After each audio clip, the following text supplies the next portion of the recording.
সরকার গণতান্ত্রিক ব্যবস্থায় ফিরে যাওয়ার ঘোষণা না দেয় ততদিন এই আন্দোলন অব্যাহত থাকবে।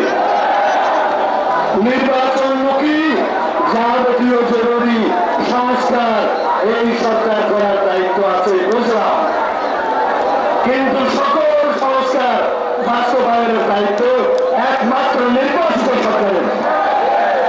সুতরাং নির্বাচিত সরকারের কোন বিকল্প নাই।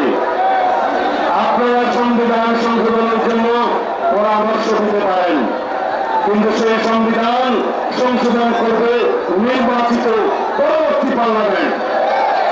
সুতরাং অন্তর্বর্তীকালীন সরকারের মাননীয় প্রধান উপদেষ্টা এবং উপদেষ্টাবৃন্দকে আহ্বান জানাই, যত দ্রুত সম্ভব নির্বাচনমুখী সংস্কার সাধন করুন এবং গণতান্ত্রিক নির্বাচনের একটি রোডম্যাপ আপনারা ঘোষণা করুন।